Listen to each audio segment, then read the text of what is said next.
Hi, welcome to this special episode of the OrgDev podcast. So this year has been a big one for us. So we wanted to share some of the incredible insights, tactics, and experiences our outstanding guests have shared with us over the past 12 months. This year, we recorded 44 episodes and the podcast has reached listeners in 109 countries. Our guests have also joined us from across the world, from California to Australia, as well as Spain, Austria, the Netherlands, and Sweden, to name a few. And together we covered a broad spectrum of OD practice, from neuroscience and psychological safety to systems thinking, agility, self-organising teams, imposter syndrome, and organisation design, to name a few. What we've pulled together here are two videos which are both curated sets of highlights from these conversations. Each video is divided into 4 chapters. Feel free to dip in where your interest takes you or just watch it end to end. Looking ahead to next year, it's already shaping up to be just as strong. We've already got conversations lined up with leading practitioners, academics and authors, including Dave Snowden, Gervase Bushe and Rupert Morrison, and we're really looking forward to sharing their insights with you. The mission from Danny and me is very simple. We want to bring together first-class OD practice into one place that is all in the service of transforming organisations, teams and individual performance. And we also want to inspire the next generation of organisation development and design practitioners. It's basically the podcast that we would have dreamed out when we started many years ago. Most importantly, we want to say thank you to you, the listeners. So whether you're watching this on YouTube or listening on audio, your interests, your comments, your subscriptions generally make a difference. The more of you who subscribe and share the podcast, the easier it is for us to attract guests of the highest caliber and keep pushing the conversation forward. So please, if you haven't, subscribe to the channel and be part of something special that we're building together. So wherever you're watching this, thank you so much for being part of the community and enjoy the highlights.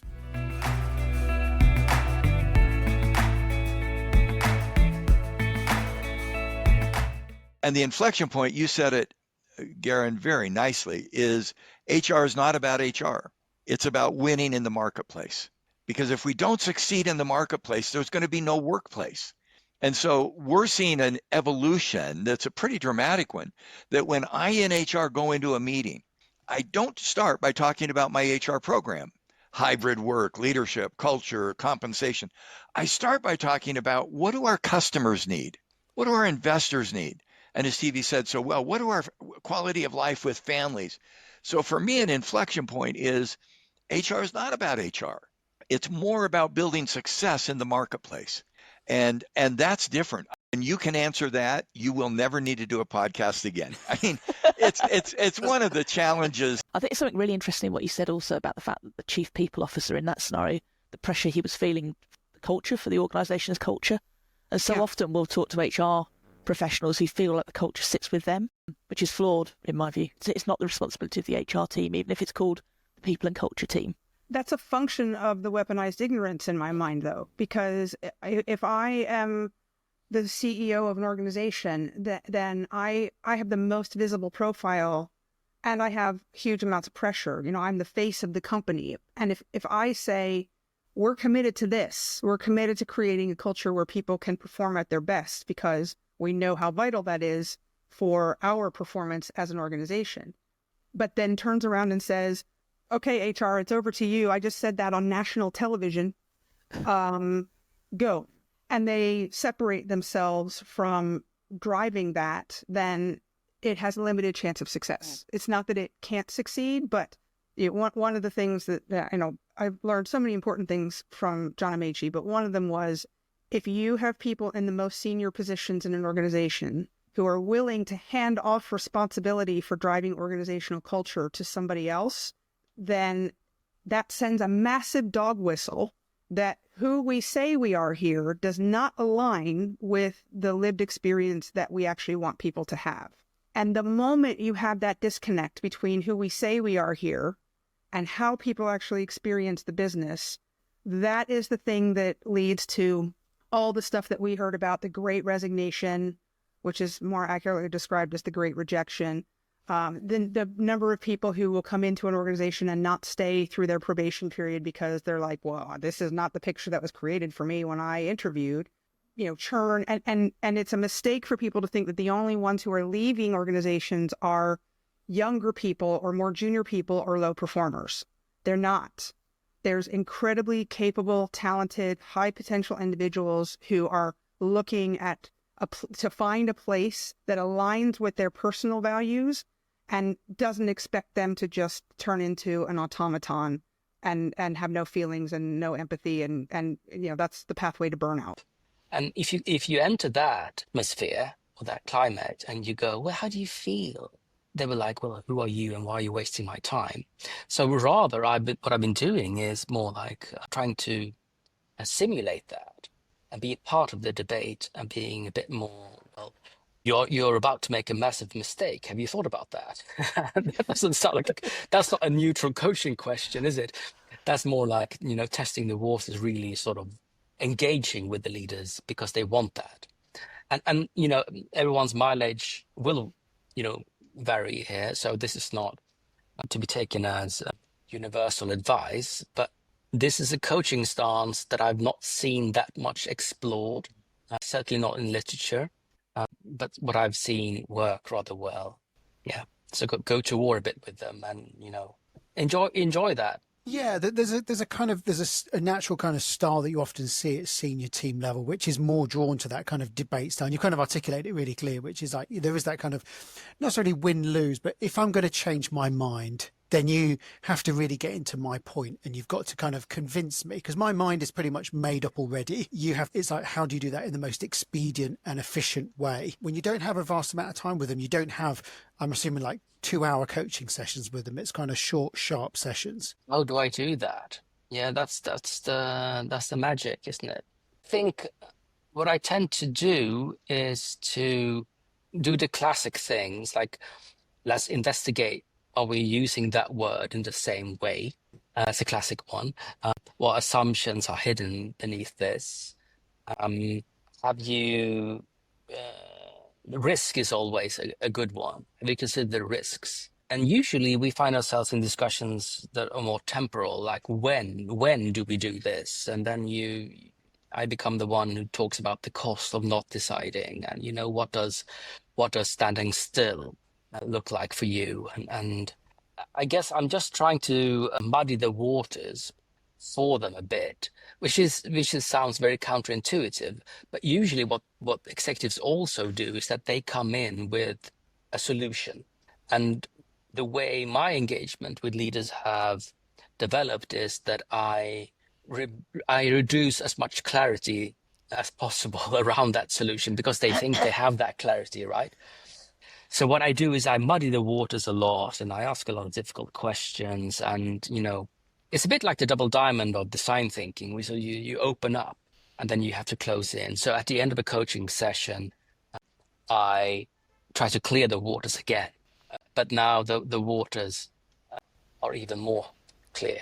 And when you talked about, there's one particular example that's quite disturbing, which is about Wells Fargo, where it's actually, unethical behavior on an industrial scale, like 100,000 employees, 3.5 million false bank accounts opened. It just shows, doesn't it, the scale. Was that one of the examples that surprised you the most? I wouldn't say it surprised me. None of these things surprised me because the more you read on scandals, the less you're surprised. But what it does is it gives me the best example for the argument that scandals are not about some bad people at the top of the company as they are presented in documentaries on Netflix. 100,000 salespeople committing fraud. You cannot explain this by calculus unless you have an HR department that is specialized in hiring only crooks, which I don't think is the case.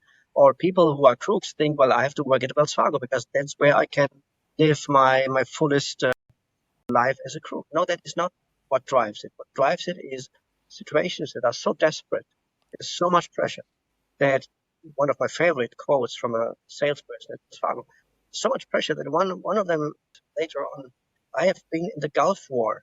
So he was a veteran soldier and Wells Fargo was worse than the Gulf War. So imagine that.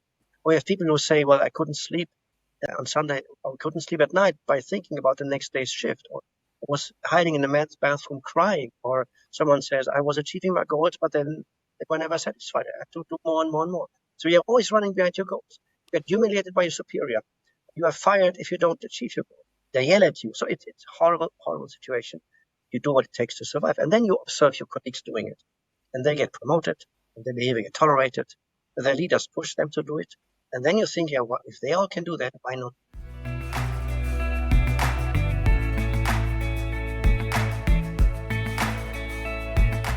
So I guess that I've got loads of different things I could talk to you about here, I guess. The first one I would say is to learn more about what it is. So really understand what psychological safety is before you start doing anything about it, and commit to it personally. So on a practical day-to-day level, I would suggest starting with doing some inner work for yourself. So work through pillar 1, which is self, focuses on self-awareness, authentic self, that kind of stuff. If you want some ideas for that, there's loads of good stuff in the book. I talk through pillar 1 in a lot of detail, loads of activities in there for you to work through. So if that's something you want to work on, I'm going to signpost you to the book. Get everyone involved. So start the conversation about bringing your authentic self to work. I always encounter this resistance for people to do this in the workplace. They don't want to have that conversation in teams. So we're usually brought in to facilitate that conversation. So we get people in a room and we start talking about who do you think you are? How do you think you show up at work? Those kind of things. What's the difference between your authentic self and your identity? Those kind of questions are really important for people to start thinking about personally. And then we start thinking about what's affecting your performance and behavior at work, those kind of things. We get people to do that on their own. Then we bring people together and they realize that actually they've got similar lists. It's quite revelationary for a lot of people. So yeah, that work on bringing your authentic self to work and having that conversation is really important. And you talk in the book about psychological courage. So that kind of idea of taking actions despite the imposter feeling, so not using them as a reason not to do something. Can you just explain a little bit more about that? And I'm glad you asked that one, Danny, because psychological courage is a concept that was new to me. But the psychological courage, when I found the research on that, I thought was really interesting in that it's the courage to challenge your inner psyche. So it's the courage to challenge the view of yourself. But I looked at the courage to update and accept the view of yourself to one more positive psychology, taking the view of courage as being courageous enough to accept the positive feedback on the inside and then to update the view of yourself to one that is more positive, because actually the external view can be more accurate than your own internal subjective view. And there's an element of not waiting for the feelings to pass. You're going to sit there and these feelings will go away and then I'll go and do the thing, or then I'll take the promotion, or then I'll stand on stage. It's not that, is it? It's kind of doing it anyway. It's got to be courage that actually helps you step out and do something, to speak up, to put yourself forward for promotion, to do that presentation. You know, some of it is courage, and then confidence grows from the experience going well, and you can say, yes, I can do it again. I think that's slightly different from overcoming imposter feelings, because you overcome the imposter feelings by internalizing the success afterwards, by changing that view that you have of yourself, because the imposter feelings is the I'm not good enough, I'm not worthy of that promotion. And it's changing that inner mindset, which is where the psychological courage happens.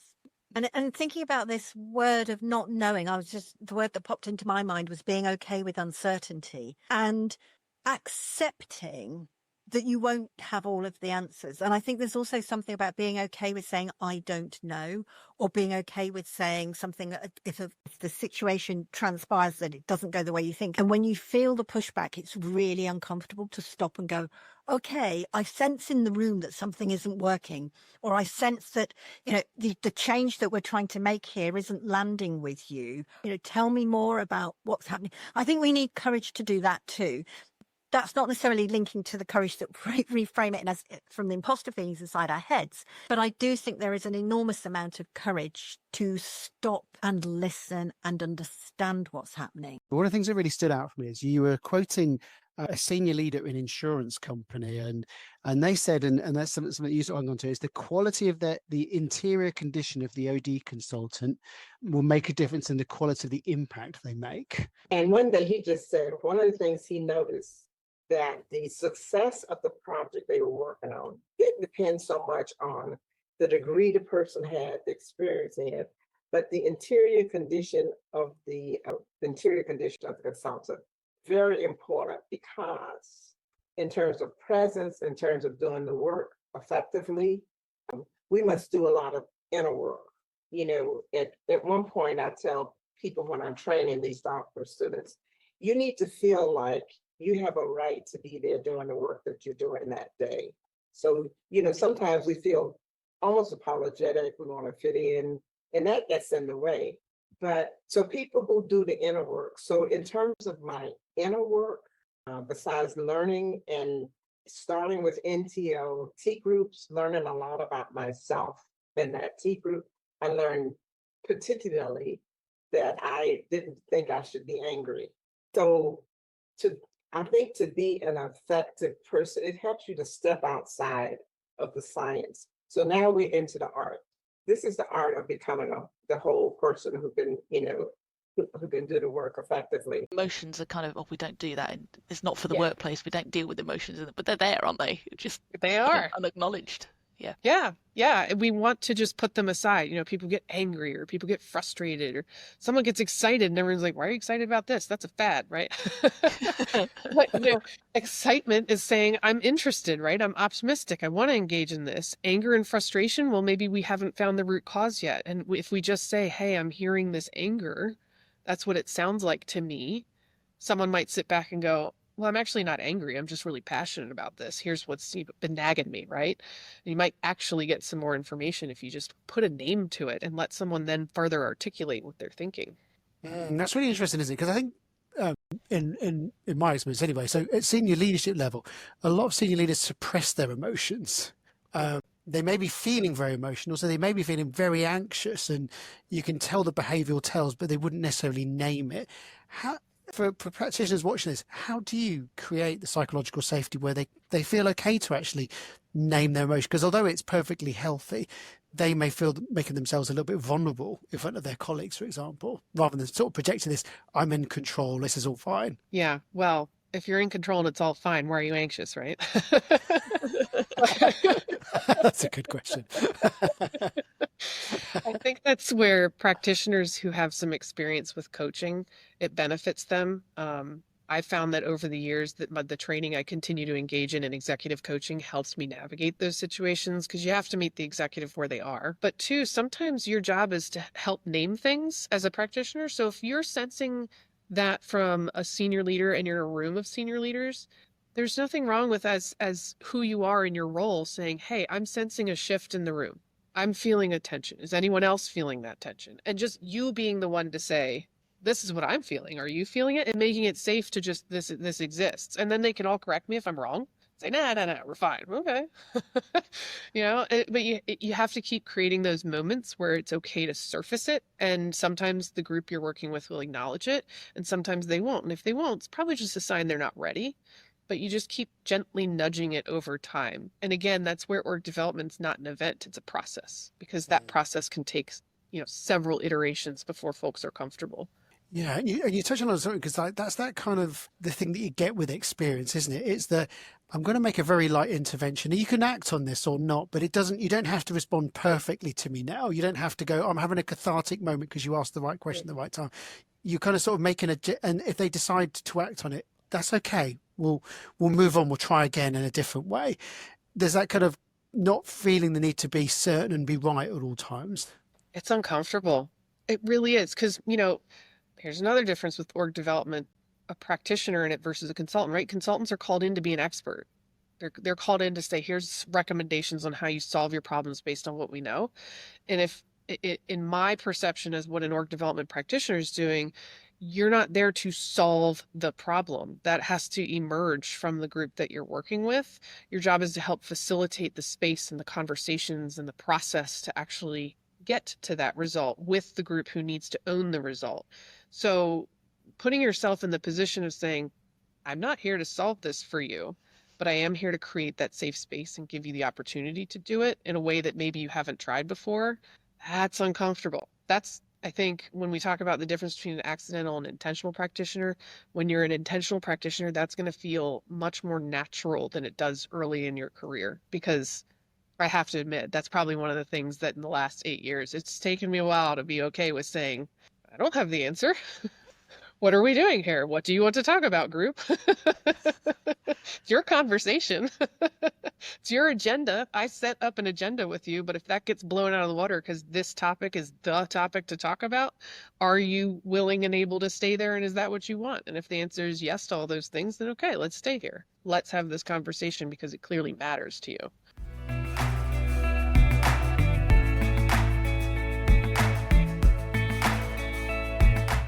So one thing to talk about there is leadership development, which is a multi-billion pound industry globally. And the results are at best inconsistent and at worst patchy. What is like your approach to leadership development, and what might organisations be getting wrong about that approach? I think when we think about making interventions in organisations to enable positive change, to get to a place where there's more of what we want to have happening and less of what we don't, to paraphrase Dave Snowden, who's real influence amongst others. But I mean, you can take it back to kind of Mary Parker Follett's work over 100 years ago, talking about how we could recognize how interrelated, how relational, and how entangled we humans, and also the material nature of our organizations are. I think one of the things that we need to think about is when we think about making interventions in organizations is what organizations are. And I am liking thinking about them as social and material entangled constellations that are always in a kind of process flow, which is part of what I'm working through with my PhD research. I want to take that further, actually, to think about the kinds of things we do in organizational development that would make sense if that's how we thought we were. So what maybe doesn't make sense is to say that we can make change by just taking individuals, if we see ourselves as being less individual as we'd like to think, taking individuals, creating a behavioral framework, and, if you like, training the individuals to behave properly. Now, there are some real issues with that run all the way back through the kind of history of organizational development and the social science of it, which could be challenged and critiqued to be more about controlling the labor market than actually enabling and emancipating it. But just on a kind of fundamental, will this make the change? I mean, I started really thinking about this at Roffey Park. Roffey Park is a beautiful place, great tradition. People would come, we'd do lovely work, and say, this is amazing, and then come back and say, actually, what's really difficult is actually making any of this have any difference when I'm in the workplace or connecting to it. So I thought when I talk about an organization as assemblage, the idea is that we're all parts of something rather than what I am is inside me. It's actually we're part of something that's entangled and connected. So you can understand why a person at Roffey Park in this beautiful scenery, eating wonderful food with good facilitation and so on, might be like, I am really aware of how I can behave in this kind of ethical, thoughtful, reflective, leaderful way. But go back into a context that's completely different and something completely different happens. So I think we need to think more broadly about what organization is and think about the context from which behavior emerges. It's great to have aspiration to move towards, but we must recognize, I was looking at a previous podcast, so why do good people do bad things? We will fall down if we think that it's enough just to have a set of standards and then train people to deliver those standards. And it also creates some real problems with how people feel when they fail. And that's another interest of mine, is how actually fragile the capability of humans generally, me certainly, and leaders to not know and to be in a place of not knowing, to be able to cope with failing, which actually is a necessary constituent of any learning process, which I think is the heart of development. What I'm interested in is the human being and the flourishing of the human being individually and in groups. And it just so happens that work is a good place to do that kind of work because we spend so much of our time there. And also all of us as human beings, without sounding too kind of Adlerian here, all of us are hardwired to contribute. That is fundamentally, I believe, what we're on the earth to do. I found a fascinating thing out last year, which is, how the retirement age was originally calculated? This blew my mind. You may know this, but this blew my mind. The retirement age is calculated by, in the first instance, the mean average age of the human male upon death minus 1 year. So basically it was You finish work, you've got a year to put your affairs in order, and then tatty bye, right? That was literally how retirement kind of came about.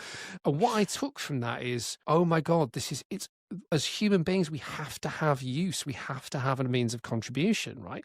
And if you come back to what work is a means of us expressing our desire and our will to contribute. You're touching on something which is just so fascinating, which is because what is our role? People want to invite us into the role of judge, or they plonk us right in the middle, and that's not necessarily where we're most useful. Right.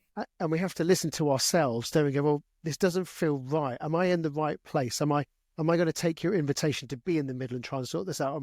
How do you know when you're not in the right place and you need to sort of maybe step aside, or there's something wrong about the process?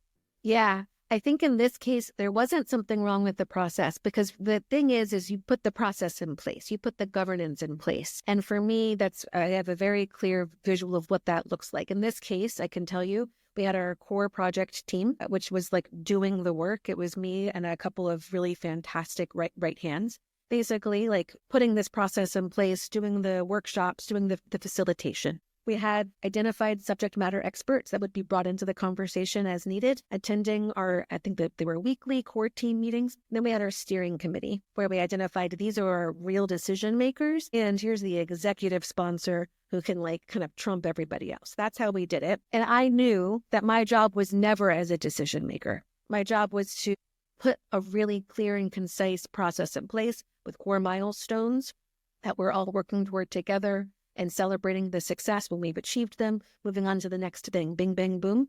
But what I'll say is, because these conversations are so intense and so just loaded and personal for people, I got caught up in the drama of it. And that's really easy to do. And imagine having these conversations without the process in place, without the governance in place. And that's often what people are doing. It makes perfect sense why you avoid this like the plague. This comes up a lot when you think about performance management. Managers can't give tough feedback, and they sort of just give them the pay bump or the next level up just to do it. It's the same sort of thing. Without the infrastructure and the education on how to have these conversations and recognize what your place is in the process, you can get turned around. So for me, my role is never as decision maker. It's always as facilitator and expert. And my job is to tee up the really sticky wicket questions and usually say, here's option A, B, maybe sometimes it's C if it's really sticky. And this is what I recommend. And I leave it to them. And I tell my teams, because they can get frustrated because they want to be more powerful. And I'm like, no, this is actually quite powerful. You can really set the stage, you can build the world for them, and you can put forward your recommendation. You're not the first one through the wall. That's a blessing. You're there as an advisor, right? And you really make that clear, because you also need the leaders to take ownership of this. It's not for you to be the scapegoat, which I think, by the way, also was happening when I was leading out these conversations in that forum. It's really easy to blame the consultant, to blame the external person coming in. And so being really clear, this is my role, and this project sponsor is your role.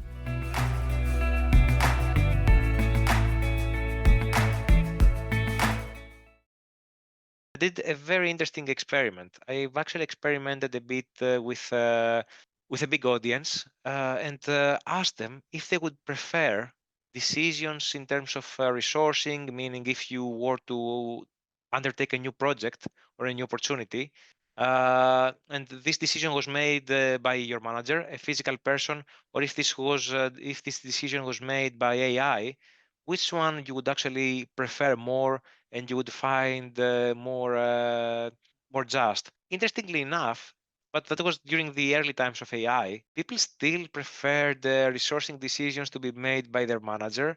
They preferred the human task allocation compared to AI-driven task allocation. And I think that this says a lot about our perceptions and the unconscious biases as well, to move back into the unconscious bias topic now, because AI is still something new. For many people, it might be a black box that we can't really understand. We can't comprehend how it works. And sometimes we might think that it has all of the right solutions and the right decisions for us. Some other times we might think, oh, yeah, but what if AI is wrong? You can see that ChatGPT can give you still wrong results. It can provide you with wrong inputs. What can we do during that situation? And it's interesting because another researcher, Margaret Mitchell, that I follow, and she's very passionate about AI and unconscious biases. She has done a big research on that topic, and essentially, where the outcome of that research is that we need to trust algorithms. We still need to trust AI and everything. However, what we need to question is what kind of data are we feeding the AI? Because you need to imagine that AI still is a baby, right? It's behaving like you are behaving. So if you're feeding the AI incorrect kind of data, if you're feeding AI incorrect, if you're making wrong calculations in the algorithm, it is still going to produce wrong assumptions, wrong decisions. And from some experiments, it has been identified that there are still unconscious biases in the AI within algorithms. And I think that the one that has stuck with me, and it's an example I'm sharing with everyone. Someone actually asked AI, I can't remember if it was ChatGPT or if it was another model, but asked an AI model. It asked a couple of questions about two kids, a boy and a girl. And it started asking more questions and challenging the AI about some classes that they enjoy at school. And the boy enjoyed, let's say, maths and wanted to become a doctor. And then the girl enjoyed more literature and wanted to become a teacher. And this is clearly biased because of the data that has been fed into the algorithm and the AI. And the AI clearly took the most popular opinion or what it identified in that data and produced those, let's say, those outcomes. So we still have to take everything with we have to challenge everything that AI says, but at the same time, we need to actively train them to become better and remove those unconscious biases. What are some of those myths that exist out there that are just sort of seen as common practice, or that's just the way things are, that the organizations or OD people or HR people might just be getting wrong? One of the things that I do encounter when I go to conferences is that people say, I'm a really good organization. 100% of my workforce has gone through unconscious bias training. I have to pause and go, I know you mean well, but we've studied the literature for a long, long time, and there is empirical evidence, strong empirical evidence, that unconscious bias training has no effect. Unconscious bias training cannot exist in isolation. It must be part of a whole culture shift within the organization, with behaviors modeled and carrot and stick put in place consistently. So if you think that you can just put everybody through unconscious bias training, you tick that box, and everybody is going to be fine, one, you're deluding yourself, and two, you're doing a disservice to your workforce, because their work life is not going to get better. How does it come to the point where that lives and people investing so much and they feel that it's done? Where does it break down, do you feel? Because at the core of it was an initial good thought, wasn't there? But it hasn't worked necessarily. The thing is, I don't think it's not that it hasn't worked, but it doesn't work in isolation. And organizations, when they approach something like discrimination with a tick box mentality, you find that nothing changes, right? And you're surprised that nothing changes. And I'm going, why would you be surprised? If your board is entirely male and your C-suite are all middle-aged men, and you're telling the rest of the organization that you're an equal opportunities organization, right? And that everybody, including the CEO, has gone through unconscious bias training. And I'm going, that's not enough. It was never, ever going to be enough. And I think even people who design unconscious training packages see this as part of a journey of change. But most organizations have seen this as the be-all and end-all of their obligation. What's particularly interesting you in the field at the moment? So in the field of neuroscience and science of the brain and body, I'm just really interested in the work that's going on that is beginning to show us far better how, it's obviously brain and body are connected, but there's some really interesting stuff going on that really show, how our microbiome, what we eat, that microbiome within us, how that really impacts on our thinking, on our behaviors, even on our behaviors. So I think that's fascinating. So it's that kind of holistic thing. And read a book fairly recently, The Extended Mind, The Power of Thinking Outside the Brain, which I just really loved because it's really talking about, our brains are they're not just a thing that lives in a bottle. They're a thing that lives in a physical entity that lives in a world that is a physical entity, and it's about how all that impacts on us and changes how we behave and what we do. And I just think that's very, very engaging.